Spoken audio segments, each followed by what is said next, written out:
বাংলাদেশে আওয়ামী রাজনীতির চর্চাই ছিল মিথ্যার উপর ভিত্তি করে গণতন্ত্রহীনতার রাজনীতি। আমরা দলের মধ্যে বিভক্তি চাই না, দেশের মধ্যে বিভক্তি চাই না, জাতির মধ্যে বিভক্তি চাই না। সেটার চর্চা অবশ্যই নিজেদের সংগঠন থেকেই শুরু করতে হবে। বাংলাদেশের স্বাধীনতা যুদ্ধে 8ম 8 বেঙ্গল রেজিমেন্টের তৎকালীন মেজর জিয়ার 8ম বর্ণের মধ্য দিয়ে শুরু হয়েছে উই রিভল্ট, বর্ণ 8টি, 8ম 8 বেঙ্গল রেজিমেন্টের 25শে মার্চ 1971 রাত্রে 12টার পরে 26শে মার্চের প্রথম প্রহরে, যেহেতু সেই ঘোষণা, সেজন্যই বাংলাদেশের স্বাধীনতা দিবস 26শে মার্চ। 27শে মার্চে আবার ঘোষণা হয়েছে, মেজর জিয়ার কণ্ঠেই হয়েছে, 28শে মার্চে হয়েছে, পরে আরো হয়েছে এবং আন্তর্জাতিকভাবে সেটা স্বীকৃত হয়েছে। প্রেসিডেন্ট জিয়া যখন ভারতে সফরে যান রাষ্ট্রপতি হিসাবে, তৎকালীন ভারতের রাষ্ট্রপতি সম্ভবত রেড্ডি, তিনি বলেছিলেন, I am glad to receive the person who first declared the independence of Bangladesh.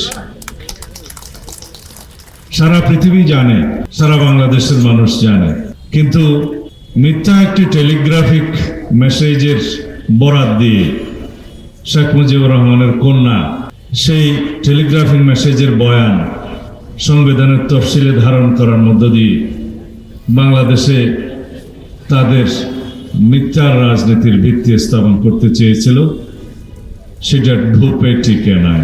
বাংলাদেশে আওয়ামী রাজনীতির চর্চাই ছিল মিথ্যার উপর ভিত্তি করে গণতন্ত্রহীনতার রাজনীতি।